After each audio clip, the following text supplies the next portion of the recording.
The emotions that drive us to do meaningful things done are called positive emotions, whereas the negative emotions degrade the progress of ours as well as others when expressed. Both positive and negative emotions are generated in our mind due to several external and internal factors.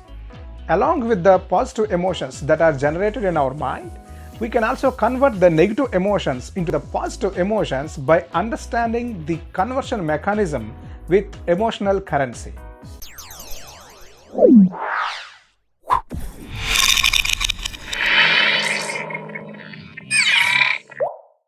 Let's assume that positive emotion is equivalent to gold and negative emotion is to iron. One needs to convert the iron to the currency so that one can use that currency to buy the gold. The currency here is nothing but acceptance and forgiveness. Let's see how this works. Let's take two examples of the sources of negative emotions: failures and the negative behavior of others. When failure generates negative emotions in you, just by accepting this failure as a failure reduces generating more negative emotions in you and stores that energy in the currency form. Instead of focusing on the failure, when you start focusing on the source of the failure, your subconscious mind generates positive emotions from that stored currency to find a better solution to get the success in the next attempt.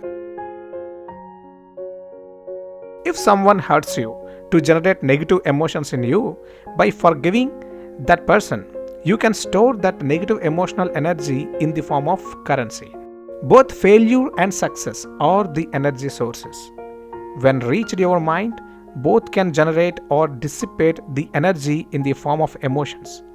If it is success, it generates positive emotions, and if that is a failure, it usually generates negative emotions. Your job is to make sure that no negative emotions are generated through these energy sources, or to convert the negative emotions into positive emotions quickly before they start damaging your own physical and mental health. How to convert iron to currency? If the negative emotion was generated in you due to the behavior of others, analyze the sequence of the reasons for this behavior.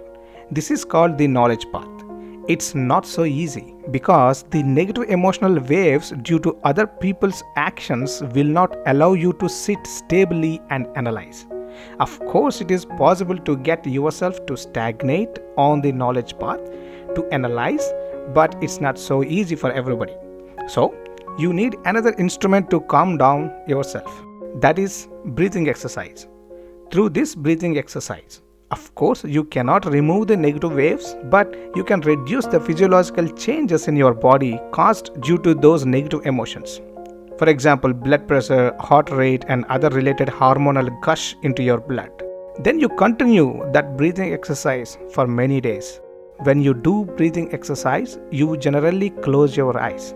Closing your eyes eventually leads you to meditate. You do this meditation for a few years, seriously, for a long time. This time period makes you prepared for two important things. You increase your analytical ability. That means you start thinking rationally. And the second one is your emotions start coming to your control.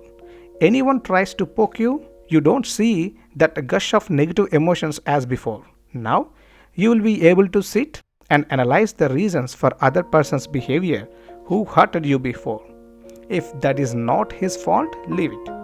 If you conclude that was intentional to hurt you, now your mind tells you the best solution that you have to do, that is to forgive. If you forgive, it's better for your health. If you don't forgive and take revenge, it spoils your health even more. If you don't revenge but still don't forgive, it keeps on hurting you even more, spoiling your health. So better to forgive. So what is forgiveness? If you take revenge, from the time you decide to take revenge, plenty of negative emotional waves are created endlessly till the process is done. This will spoil your mental health, physical health, personal life, and social life. Hence, you decide to stop avenging. However, if you are still feeling hurted, it will also spoil your health. A forgiveness means you completely accept him as a fellow human being and start developing kindness towards him because of his lack of knowledge. Somehow, no one has taught him the right knowledge. This kind of way of thinking generates kindness in you, and only then you start forgiving him wholeheartedly. The forgiving intensity should be to such an extent so that you convince yourself that he deserves forgiveness. Just by reading a book or listening to this video, you cannot develop this forgiving quality. You need to practice meditation for a few years. During this period, you develop these qualities. How? Every brain has an intrinsic program to know what is right and what is not. But our hormonal-driven, emotional-filled lifestyle masks this ability. Practice of meditation slowly removes this mask during the time course. You realize this when you do it. Now, what happens to your negative emotion which you turn to forgiveness? This emotional energy cannot be destroyed but can be converted to a positive emotion. When you meditate for a long time, the negative emotions thrown by others at you cannot generate an emotional waves in you. So the energy is not lost in the form of emotional waves.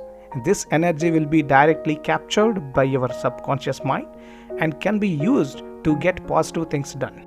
To be even frank, the world is full of free will and opportunities. You can get whatever you want.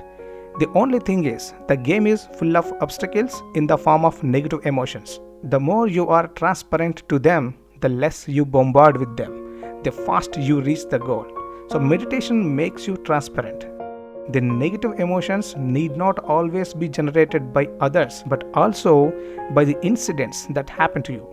For example, if you attempted something several times and you still failed, the conscious energy that you have used for these attempts is stored. If you generate negative emotions from this failure and spend this energy, you don't have the readily available energy source to create a positive emotions. So when you accept this failure as failure and focus on the source of the failure, your subconscious mind can use this absorbed energy that is generated due to the failure to analyze the reasons and find better solution to the success.